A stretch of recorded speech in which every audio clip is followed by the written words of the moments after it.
l'émission Parole de Femme. Cette semaine, nous parlons de la vérité. Et aujourd'hui, Laure nous a rejoint et tu vas faire quelques jours dans cette semaine avec nous. Oui, Aurélie va revenir pour oui. fermer la semaine.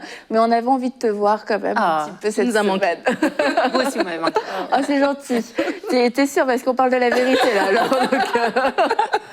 j'espère pour toi que tu étais sincère. Je ne te laisserai même pas le temps de répondre.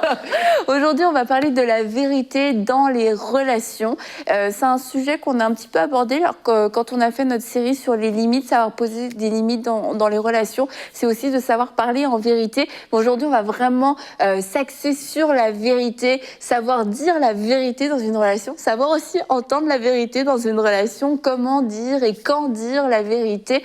C'est vraiment quelque chose d'important dans des vraies relations, des relations qui vont être sincères, des relations qui vont durer aussi sur le temps. Ça va être des relations où on va laisser la place à la vérité. Ce ne sera pas juste superficiel. Je te dis ce que tu as envie d'entendre, tu me dis ce que j'ai envie d'entendre. Et puis, c'est comme un accord tacite entre toi et moi, que c'est comme ça que ça fonctionne. Et le jour où tu me dis quelque chose qui me déplaît, eh bien, la relation sera terminée. Et on veut construire des relations qui soient durables, des vraies relations. Alors, nous voulons être des femmes courageuses parce que hier, Nadine, dans Le Point, tu nous as dit que... est-ce que tu l'as dit, ça, que les femmes... ouais, c'est ça, avait tendance... pour des raisons altruistes. Altruiste, c'est pour faire plaisir. T'es prêt à te compromettre pour une coupe de cheveux, pour un pantalon, dire à l'autre oui, tout va bien, c'est super, très joli, ça va bien. Donc nous ne voulons pas être ce genre d'amis, hein, d'accord? Mais même sans être amis, juste construire des relations où on va apprendre à dire la vérité.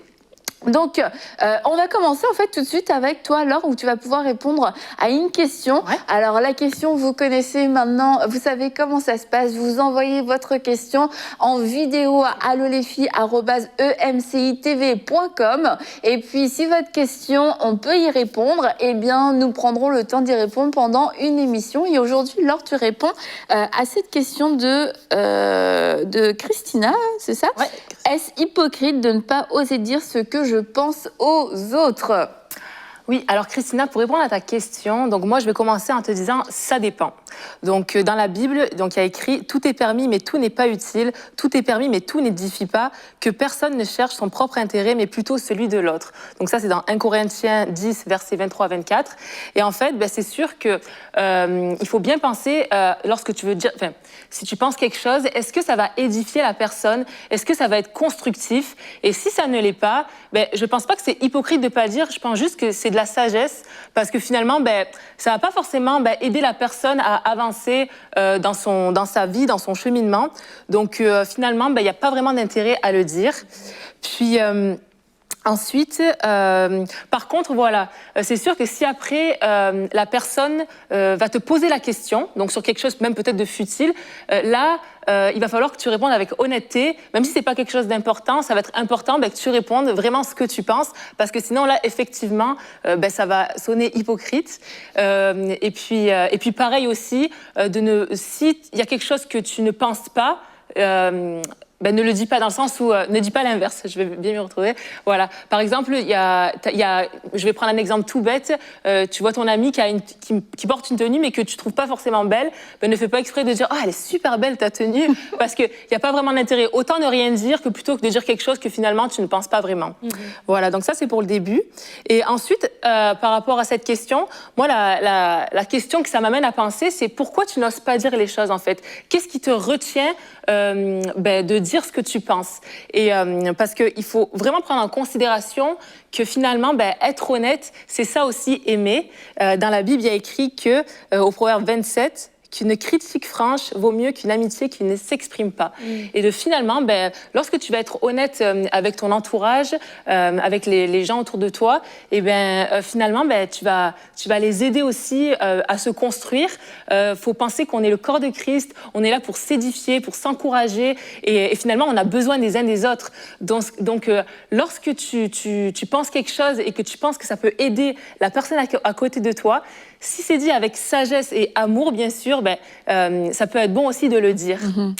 Et Et par la suite, et puis aussi, ouais, ça m'amène à poser la question, justement sur cette question-là, c'est est-ce que aussi tu n'oses pas dire les choses parce que tu as peut-être peur de te dévoiler aussi dans ta personnalité? Peut-être que tu ne veux pas le dire parce que tu vas dire mais qu'est-ce qu'on va penser de moi si je dis ça? Et là, je voudrais vraiment aussi t'encourager à oser dire ce que tu penses, à t'affirmer dans tes convictions, dans tes valeurs, parce que c'est vraiment important, et pour toi, pour que tu puisses t'épanouir et juste être toi-même, mais aussi pour pouvoir construire tes relations et finalement juste t'épanouir en fait dans tes relations. Donc voilà Christina, j'espère que tout cela va t'aider et puis que ça a bien répondu à ta question. Eh bien, merci beaucoup, Laure, pour cette excellente réponse. Et j'aimerais ajouter aussi que à partir du moment où ça ne génère rien en nous, on ne peut pas parler d'hypocrisie dans le sens où on choisit quelquefois de ne pas parler par sagesse, mais ça ne génère pas de médisance, ça ne génère pas de conversation après à côté où vraiment on a dit quelque chose à la personne, puis à côté on va dire complètement autre chose, ou alors nous-mêmes on va ruminer, on va penser des choses, on est là, on sourit devant la personne et puis en fait à l'intérieur on a des pensées pas de haine forcément, mais on a des elle est pas du tout intéressante, elle me casse les pieds, etc. Ça va être une attitude hypocrite, mais quand ça génère rien à l'intérieur de nous et que vraiment on est motivé juste par l'amour et par la sagesse de pas rebondir sur tout parce qu'on n'est pas des réactionnaires, on n'est pas des révolutionnaires non plus, et bien ça c'est pas de l'hypocrisie, mais quelquefois on a tellement peur d'être hypocrite qu'on a l'impression qu'on a cette mission de dire tout ce qui nous passe par la tête. Et puis Nadine me demande rien et je me sens obligée de lui dire tout ce que je pense d'elle, tout ce que je pense de ce qu'elle a dit, de ce qu'elle porte, etc. Ça te ferait plaisir que je fasse ça, Nadine? Mais tu sais, Laure a dit quelque chose d'hyper important quand elle a commencé sa réponse. Elle a parlé de ce verset dans 1 Corinthiens et de l'importance de est-ce que ce qu'on dit va édifier. Et ça, c'est déjà une question à se poser. Des fois, on donne notre opinion sans qu'on nous l'ait demandé parce qu'elle a fait la distinction. Quand on te pose la question, oui, tu dois être honnête. Mais il y a des gens qui veulent justement par dire non, moi, je ne suis pas une hypocrite, moi, je dis tout. Mais en fait, tu blesses les gens autour de toi. Tu donnes une opinion qui n'a pas été sollicitée et ta vérité devient... Parce que toi, tu veux marcher dans de la vérité, mais là, c'est plus de la vérité. Et on le voit même dans l'église locale, des personnes plus âgées, des mamans dans l'église, qui vont arriver vers des jeunes filles et leur dire plein de choses, mais qui t'a pas été demandé. Mais parce que la vérité, quand c'est important dans les relations de comprendre que la vérité, lorsqu'elle se donne dans un cadre d'une relation qui est stable, parce que la vérité va bâtir la relation, c'est quand il y a de la confiance, mais cette vérité peut être reçue, tu vois. Donc, ça veut dire que toi, par exemple, parce qu'on a une relation de confiance, ben, quand tu vas me dire quelque chose, c'est automatiquement, je vais le recevoir et vice-versa. Et des fois, la vérité va blesser nos relations parce que la relation en elle-même, elle n'était pas stable. Il n'y avait pas de la confiance là-dedans. Donc, la vérité de cette dame qui vient vers une jeune fille lui dire ce qu'elle pense de sa robe vient briser le peu de lien qu'il y avait entre ces deux personnes-là. Et le dimanche d'après, ben, la jeune fille a été vite parce qu'en fait, tu es venu donner une vérité dans une relation qui n'était pas construite. Donc, c'est important aussi avec ce que Laure a dit, aussi de se dire, oui, peut-être que moi, j'ai des vérités que j'ai envie de dire, mais avant... Est-ce que la relation, elle est stable? Est-ce que la relation peut accueillir cette vérité que j'ai envie de partager? Absolument. Puis moi, j'ai réalisé aussi quelque chose avec l'expérience à force dans les relations, que ce soit au niveau, avec mon mari, avec les amis ou les gens en général, qu'il y avait aussi une façon donc, de dire les vérités. Donc, comme elle a dit, ça commence par l'amour. Hein. On n'arrive pas en agressant quelqu'un en disant « Oh, toi... Enfin, voilà, il y a quand même un respect, un amour, une sagesse à avoir dans les propos qu'on va utiliser, dans la façon dont on va parler. Puis ensuite, je réalisais aussi que des fois, on a une vérité, mais on s'acharne un peu, on répète souvent les mêmes choses, puis on peut comme répéter plusieurs fois quelque chose qui est peut-être vrai, mais des fois, c'est juste le dire une fois, et on sait que c'est le Saint-Esprit qui convainc. Donc après, laisser le Saint-Esprit faire son travail, puis agir à la personne, en fait, puis juste nous dire, moi, j'ai fait ce que j'ai ressenti que je devais faire, mais après, c'est pas à moi de forcer les choses. C'est vraiment important. Et ensuite, bien sûr, donc de prier pour la personne, si vraiment, là, on parlait d'une robe, mais des fois, pour des vérités peut-être plus importantes pour la vie de la personne. Et voilà. Et de l'autre côté, vraiment qu'on puisse être aussi des personnes ouvertes à recevoir certaines vérités. C'est pas toujours facile d'entendre des choses. On sait qu'on n'est pas parfait, mais c'est jamais facile d'entendre certaines vérités. Donc voilà, soyons juste ouverts à recevoir la critique. Et puis voilà. Puis si c'est pas, des fois, ça va nous faire comme oui, ce que tu dis, ça me parle trop. T'as raison. Et si c'est plus dur, prenons le temps d'assimiler. puis de demander à Dieu, Seigneur, je comprends pas pourquoi on m'a dit ça, aide-moi à comprendre pourquoi on m'a dit ça, enfin, comment ça peut mûrir en moi, quoi. Mais c'est vrai ce que tu dis sur le fait de ne pas répéter quelque chose, mais quelquefois ça peut être tellement une surprise pour la personne en face de toi, ce que tu viens de dire, c'est quelque chose qu'elle a jamais vu, ou toi que tu n'as jamais vu sur toi. On va le prendre pour nous, d'accord? Parce que c'est comme ça, on va mieux comprendre la situation. Il y a quelqu'un qui vient et qui dit, c'est Nadine, on va prendre ça, on va voir si notre relation est stable. Non, c'est complètement faux ce que je dis, d'accord? Mais là, je dis, Nadine, j'ai remarqué que tu étais égoïste. Tu avais une tendance égoïste, que vraiment le monde tourne autour de toi, toutes les décisions que tu prends, c'est plus dans ton intérêt.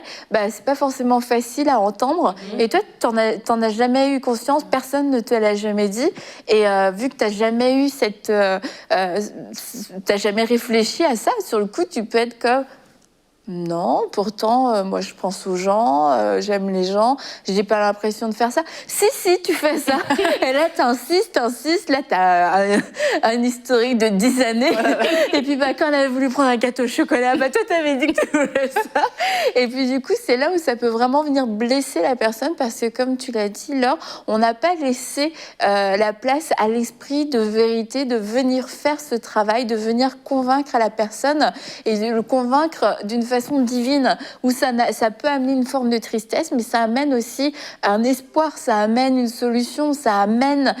Tout est baigné dans l'amour de Dieu, alors que nous, on va peut-être être plus dans une démarche.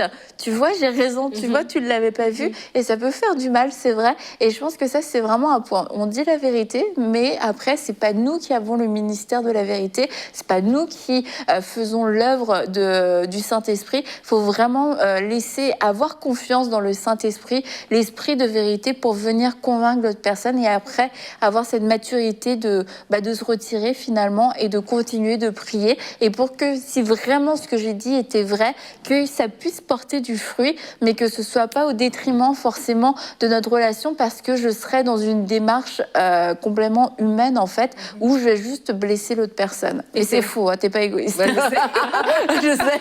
Toi, t'étais pas ouverte.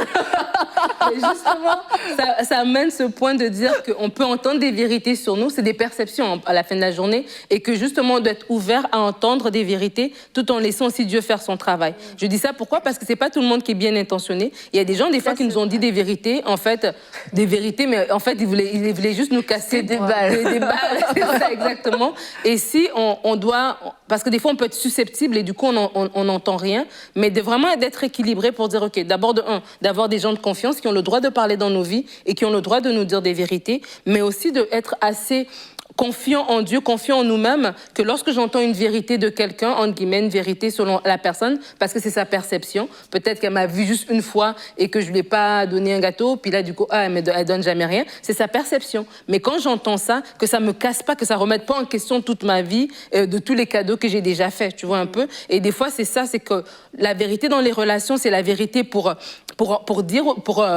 parler, parler dans la vie des gens, mais c'est aussi la vérité que nous recevons, de savoir, ok, je veux pas être susceptible au point que les gens, ils marchent sur des œufs autour de moi et il y a personne qui me dit la vérité, mais deuxièmement, c'est que lorsque j'entends, que je sois assez stable pour que Dieu lui-même il fasse le tri dans ce qui m'est dit et que ce qui m'a été dit qui n'était pas gentil, ça reste pas dans mon cœur, ça passe à côté. Mais ça m'empêche pas d'être dans 2 semaines, dans 1 mois, d'être encore à l'écoute d'une autre peut-être vérité qui serait pour cette fois-là vraie, que je pourrais recevoir en fait. Parce que des fois ça fait qu'il y a des gens qui veulent rien entendre en fait, qui sont complètement fermés à toutes sortes de rétroactions parce que justement il y a quelqu'un qui leur a dit quelque chose un jour qui les a cassés en fait.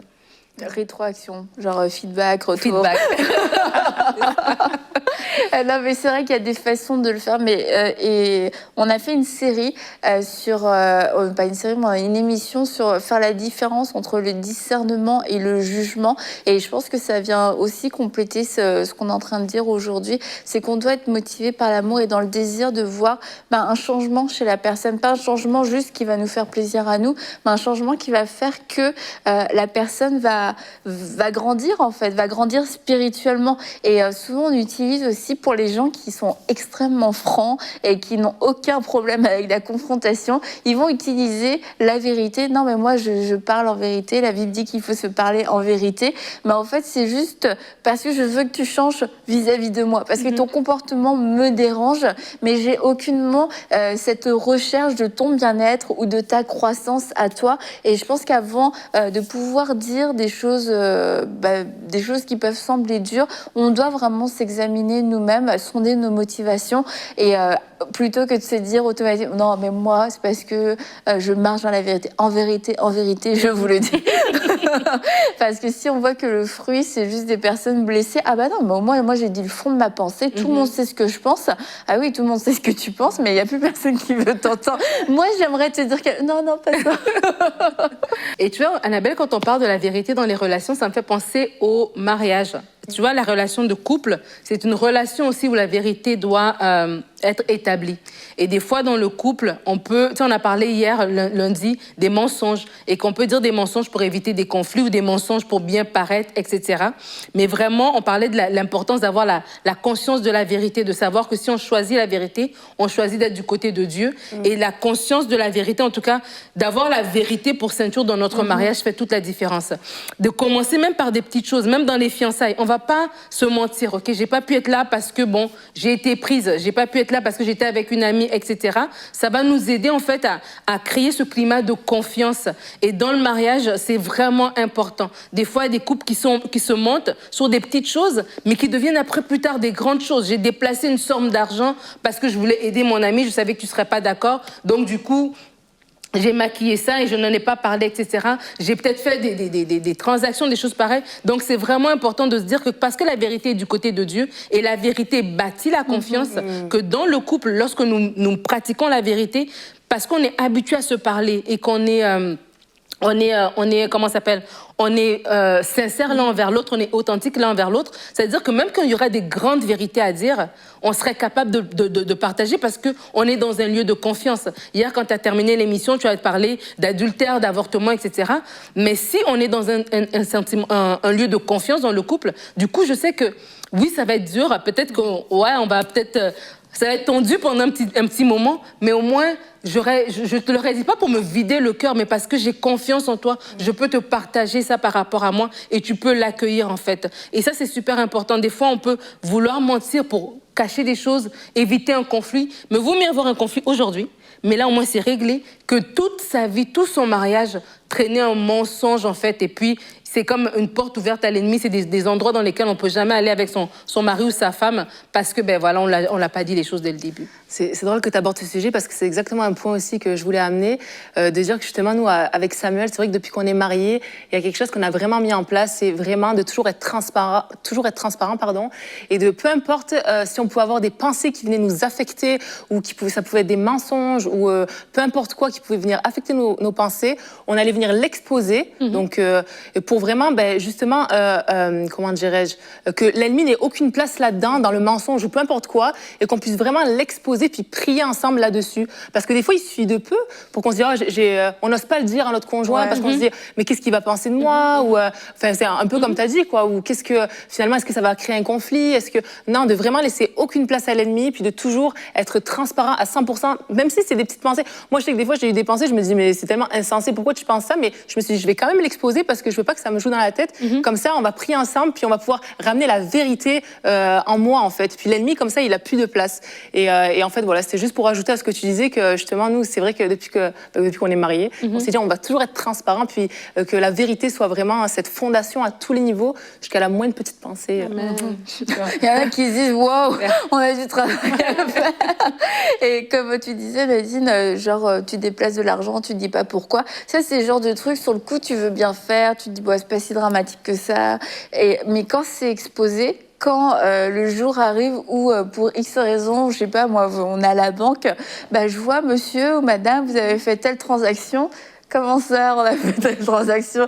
Je suis pas au courant. Alors que c'était vraiment pas un mensonge mal intentionné quelque part et qui aurait pu ne pas avoir tant que ça de répercussions. C'est pas l'information en elle-même qui est grave. C'est le fait de te dire, j'ai été avec cette personne et pendant 5 ans, elle me l'a pas dit. Et là, d'un seul coup, il y a tout ton disque dur qui se remet en route et tu te souviens de toutes les occasions où il aurait pu te le dire et la personne a choisi de pas te le dire et ça amène un sentiment de trahison. Ça vient diminuer la confiance et du coup, quand un mensonge qui n'a pas été confessé ou qu'on a choisi tout simplement de cacher et exposé, vraiment ça affecte la relation, que ce soit dans le couple ou que ce soit en amitié. Souvent tu vas entendre les gens dire mais pourquoi tu me l'as pas dit? Parce que c'est tellement douloureux quand tu découvres un mensonge que tu dis mais pourquoi est-ce que tu me l'as pas dit? Pourquoi c'est horrible aujourd'hui de découvrir que tu m'as menti, même pour des trucs plus anodins. Mais il faut aussi se demander est-ce que je suis une personne, comme on l'a dit, à qui on peut dire la vérité. Parce que si je réalise que il y a personne qui ose me dire des vraies choses, s'il y a jamais personne qui me dit rien pour me déranger, tout le monde est toujours d'accord avec moi, tout est bien, tout ce que je fais c'est bien, tout ce que je dis c'est bien, tout ce que je porte c'est beau, il y a jamais rien. Je suis genre à la limite de la perfection. Faut se demander est-ce que j'ai une personnalité qui est ouverte pour recevoir la vérité sur mon caractère. Est-ce que quelquefois c'est pas que les gens colériques, hein, mais ça peut être des gens aussi qui sont très fragiles. T'as l'impression que tu leur dis juste un petit truc, tes cheveux sont, tu devrais les mettre un peu plus comme ça. La personne elle commence à pleurer. C'est sûr que t'oses plus rien lui dire en fait. Et je pense que c'est aussi à nous de faire ce travail et de demander au Seigneur, viens me fortifier que je puisse entendre la vérité parce que toi-même, l'esprit de vérité, je veux pas te faire taire, je veux pas ne pas pouvoir entendre ta voix parce que j'ai peur de la vérité. Hier, on a prié et on a déclaré qu'on devait avoir un dégoût pour le mensonge et un amour pour la vérité, mais aussi ne pas avoir peur de la vérité, que cette vérité vienne nous détruire, que cette vérité vienne nous faire du mal, que cette vérité soit trop lourde à porter. On a tout ce qu'il faut en nous pour supporter la vérité. On est fait en fait pour vivre et pour entendre la vérité. Et la vérité dans nos relations est bénéfique, en fait. La vérité dans nos relations va bâtir la confiance. Tu parlais du mensonge. En fait, quand tu vas te rendre compte, une femme ou un mari ou une amie se rend compte au bout de 3 ans que tu m'avais menti, c'est pas tant l'événement, c'est que j'ai l'impression maintenant, je remets en question tout ce que tu m'as dit par la suite. C'est comme si toute notre relation était fausse, en fait. Et c'est pas vrai, en fait, c'était juste ça. Mais maintenant, essaie d'expliquer ça 3 ans plus tard, tu vois. Et c'est ça qu'on doit se dire quand on parle de la vérité dans les relations. On doit se dire, en fait, que la vérité dans les relations, c'est aussi une histoire de confiance. Et quand on a le mensonge dans une relation, c'est qu'on perd la confiance de l'autre. Et rebâtir une confiance perdue, c'est difficile. Ça prend du temps, ça prend vraiment beaucoup de choses. Alors, vaut mieux ne pas perdre cette confiance dès le départ, en fait. Et c'est pour ça que c'est important de dire, OK, comme tu disais par rapport à est-ce que je suis quelqu'un qui reçoit la vérité, de dire si je suis susceptible. Si vraiment, Seigneur, amène-moi, guéris-moi aussi des perceptions. Peut-être que j'ai eu des personnes dans le passé qui m'ont parlé de façon cassante, qui m'ont dit des choses, franchement, qui m'ont cassé. Et là, aujourd'hui, je suis super susceptible et tout ce qu'on me dit, je le prends vraiment au dernier degré. J'ai pas de recul par rapport à moi-même. Au premier degré, et j'ai pas de recul par rapport à moi-même. Seigneur, aide-moi pour que je sois justement cette personne à qui on pourra dire la vérité, et cette vérité va produire un bon fruit, tu vois. Et c'est une prière à faire aussi. Des fois, c'est nous-mêmes qui devons guérir en tant qu'épouse, en tant qu'époux. Peut-être que oui, tu as eu des relations avant, peut-être la copine que tu avais, elle était compliquée, mais là, c'est ta femme. Vous devez bâtir une maison qui est solide. Et une maison qui est solide, ça prend des fondements qui sont solides. Et la vérité fait partie de ces fondements solides du mariage, parce que quand on est dans le mensonge, c'est une porte qui est ouverte à l'ennemi. Et aujourd'hui, c'est peut-être une petite porte comme ça, mais dans 10 ans, dans 5 ans, on ne sait pas ce que ça va devenir. Et Laure, pour terminer, est-ce que tu auras un mot pour les personnes qui ont du mal à être elles-mêmes? C'est pas de dire la vérité, c'est elles tout simplement d'être elles-mêmes dans leur milieu parce qu'elles ont peur de ne pas être acceptées telles qu'elles sont. Non, mais c'est ça, c'est que finalement, avant même de pouvoir être vrai et être dans la vérité dans nos relations, c'est important aussi d'être vrai avec soi-même et vraiment de savoir être authentique. Puis c'est vrai que des fois, on peut se priver d'être nous-mêmes parce que voilà, on sait pas comment les gens vont le recevoir en face. Est-ce que je vais être aimée telle que je suis? Est-ce que on a peur de ce que ça peut, finalement de si on va être accepté tel qu'on est, et de vraiment encourager les gens à vraiment être authentiques, de ne pas avoir peur à être vous-même parce que finalement finalement, une relation, si t'es pas vrai, il n'y a pas vraiment de relation en fait. Ça va se baser sur quoi en fait? Sur, tu vas pas pouvoir vraiment t'épanouir dans une relation où tu n'es pas toi-même. Puis les gens ont aussi envie de te connaître tel que tu es. C'est comme ça que finalement les vraies relations les plus fortes sont construites. Moi, mes meilleurs amis là, on se connaît mais tellement bien pour le meilleur et pour le pire. Mais voilà, c'est comme ça que c'est des relations qui sont sur le long terme après. Donc voilà, donc vraiment t'encourager à être authentique, sois vrai, n'aie pas peur. Puis si au pire, la personne, elle reçoit pas forcément ta personnalité ou que ça clique pas, c'est pas grave. Dieu, il a prévu d'autres amis pour toi, ou peut-être c'est pas le bon homme pour ta vie, il a prévu un autre homme pour toi. N'essaie pas d'être quelqu'un d'autre, puis juste sois toi, sois authentique, puis tu vas voir que tu vas vraiment être épanoui. Et puis parce que la vie peut être longue quand on fait semblant, on se dit ça va aller, je vais prendre sur moi, mais on a même à 40 ans, 50 ans, il reste encore beaucoup d'années à vivre, et tu te dis c'est long de constamment être dans la retenue, être dans le contrôle de soi-même. Alors bien sûr, quand on parle d'être soi-même, on parle d'être soi-même dans une version sanctifiée, d'accord? C'est le meilleur de vous-même. Et c'est peut-être que vous n'êtes pas reçu là où vous êtes dans votre personnalité, que vous êtes constamment, comme j'ai dit, dans la retenue. Vraiment, je veux prier pour vous aujourd'hui, pour que vous puissiez rencontrer des personnes qui puissent vous accepter. Seigneur, je veux prier pour ces personnes qui ne se sont jamais senties à leur place, qui ne se sont jamais sentis acceptés, pas à cause d'un esprit de rejet, mais parce que on leur a fait comprendre que la personne qu'ils étaient réellement n'était pas la personne qu'on attendait d'elle. Je prie que tu puisses leur donner la force de pouvoir s'exprimer tel que toi tu les as créés, que tout ce que tu as mis en eux puisse ressortir, puisse se manifester de la bonne façon, et que tu puisses amener aussi dans leur vie de nouvelles personnes, que tu puisses amener dans leur vie des nouveaux amis, des personnes de qualité, des gens, Seigneur, qui sauront reconnaître leur qualité, qui sauront apprécier leur personnalité, des gens qui pourront te reconnaître, Seigneur, à travers eux, reconnaître ce trait divin, cette touche divine dans leur personnalité. Je te remercie, Seigneur, parce que tu es bon et tu nous as tous créés uniques, tu nous as tous créés avec notre unicité, notre personnalité qui te glorifie et qui t'élève. Et je prie que chaque personne qui aujourd'hui a retenu cette personnalité soit libérée dans le nom de Jésus. Amen. Amen. En tout cas, je vous encourage à rentrer dans ce voyage avec le Saint-Esprit pour pouvoir manifester qui vous êtes réellement, parce que vous êtes absolument merveilleux, merveilleuse.